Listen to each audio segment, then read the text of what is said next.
Business IA sur BFM Business. Et l'IA, on en a beaucoup parlé lors du salon Vivatech. C'était il y a quelques jours à Paris. J'espère que vous avez pu y venir. En tout cas, c'était du mercredi 22 au samedi 25. Le samedi, c'était plutôt la journée grand public avec du jeu vidéo, de l'e-sport. Mais pendant 3 jours, c'était vraiment le rendez-vous de la tech en France. Je reviendrai d'ailleurs. C'est pas la French Tech, c'est vraiment la tech en France. Et on va en parler avec notre invité Mathieu Deboeuf-Rouchon. Bonjour. Bonjour. Mathieu, merci d'être avec nous. Vous êtes responsable de l'innovation pour Capgemini Engineering en France.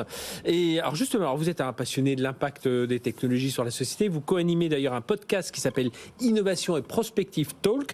Vous avez déjà publié des guides de survie du CES Las Vegas.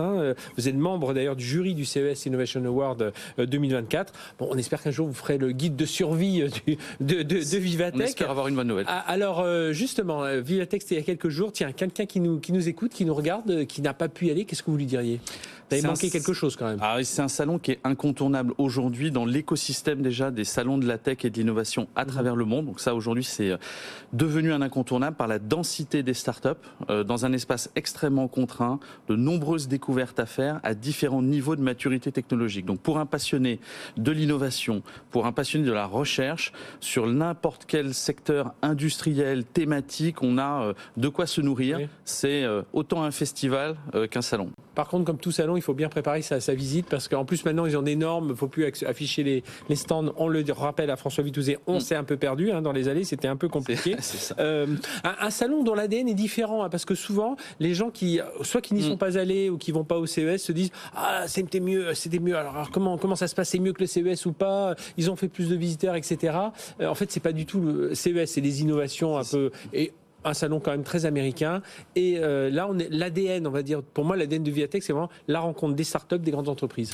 C'est effectivement si je résume, c'est plus que ça. Mais... Dans l'ADN de ce qu'était Vivatech en 2016, dans les premières éditions, c'était vraiment le rapprochement des grands groupes et des startups. Aujourd'hui, c'est moins de l'incubation qu'il pouvait y avoir au début, et on venait avec ses propres startups, qu'aujourd'hui, plutôt des rapprochements par projet, par use case. Donc, on a quand même une complémentarité très intéressante et un salon qu'on a souvent tendance d'ailleurs à comparer au CES de Las Vegas, qui est totalement différent dans son approche. Ce qui est intéressant dans Vivatech, c'est qu'on va vraiment avoir des échelles de maturité très variables. On va parler d'IA partout, en tout. Je crois que tout le monde dit que c'est l'année de l'IA, mais ça fait des années que c'est l'année de l'IA. Et là, aujourd'hui, ça se tangibilise de manière très forte, alors plus encore avec l'IA générative, mais parce qu'on peut parler d'IA intégré dans un service, intégré dans un hardware, un produit physique, et en même temps parler des modèles de langage avec des chercheurs, tout en parlant en réalité d'intelligence artificielle. Oui, et ce qui attirait beaucoup de monde, c'était souvent qu'il y avait un robot sur. Dès qu'il y a un robot dans le stand, ça attire toujours du monde.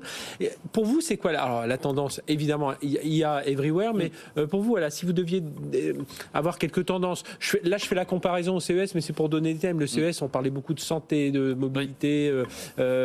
mobilité, électrique notamment, d'énergie. Voilà, si on devait dégager quelques thèmes comme ça du CES. Alors bien sûr, vous en avez traité sur pas mal de vos émissions, l'IA, incontestablement. Ce que je note néanmoins, c'est quand même un retour de la science, de l'ingénierie, de la recherche. Il y a CNRS qui est là. Bien sûr, il y a CEA, CNRS, une start-up fantastique qui était justement Biomemory, qui stocke des informations en faible quantité pour l'instant sur de l'ADN synthétique. À terme, c'est des pétaoctets de données qui vont pouvoir être hébergés sur l'équivalent d'une petite carte de crédit. Ça donne une capacité des possibles que l'on va constater à Vivatech extrêmement importante.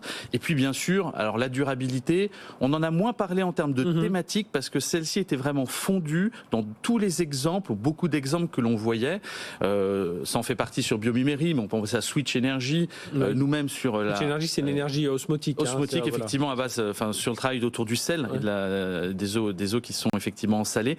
Donc on va avoir beaucoup de sujets. La Forest Planting Machine qu'on a présenté nous aussi par ailleurs et qui était une machine qui travaille à la reforestation, qui est bien sûr des sujets où on va avoir des innovations qui encapsulent des centaines de briques technologiques dont effectivement la recherche est un des fruits. Qu'est-ce qu'on vient chercher? Parce que on veut aujourd'hui, notamment lorsqu'on parle d'IA générative, on veut du passage à l'échelle. Qu'est-ce qu'on vient chercher quand on va à Vivatech? Moi j'ai quand même quelques sponsors, partenaires, exposants qui m'ont dit oui, les leads, voilà, les contacts vraiment qui vont donner derrière lieu à des contrats et tout ça, c'était un peu plus compliqué. C'est beaucoup d'images. Ça reste ça, Vivatech? Il y a énormément d'images parce qu'on s'y affiche. Le CES, c'est aussi beaucoup d'images quand on compare. Donc, on vient s'y afficher. On s'y affiche avec beaucoup de démonstrations. C'est quand même quelque chose qui est intéressant. Et puis, il faut surtout que ces démonstrations soient en lien avec les objectifs qu'on s'est fixés en tant qu'entreprise. Et donc, naturellement, plus les démos vont être associées à des use cases qui soient précis et qui présentent de manière concrète une réponse, une piste de réponse, parce qu'en fonction du passage à l'échelle, on peut toujours penser que ça va l'être, mais on voit qu'il y a des irritants techniques auxquels on se confronte.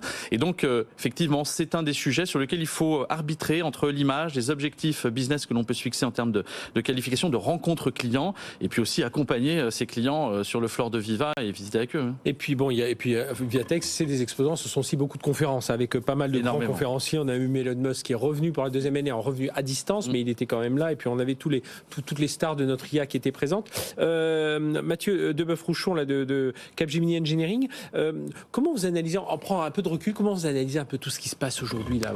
Moi, ce qui me sidère, c'est la vitesse à laquelle tout ça va. On parle de ChatGPT 4o, on est déjà au 5 qui est annoncé. Alors après, avec toutes les erreurs, parce qu'on voit Google qui a lancé son AI Overview, des erreurs, on se dit, ils veulent tous être présents marquer leur présence sur ce territoire, mais en fait, ils vont parfois un peu vite. La vitesse est aujourd'hui proportionnelle aussi à la capacité des utilisateurs professionnels et personnels à épouser de nouveaux modes de fonctionnement et à s'approprier. Ce qui fait l'essor de la Generative Artificial Intelligence aujourd'hui, c'est qu'on peut tout à chacun utiliser ces outils.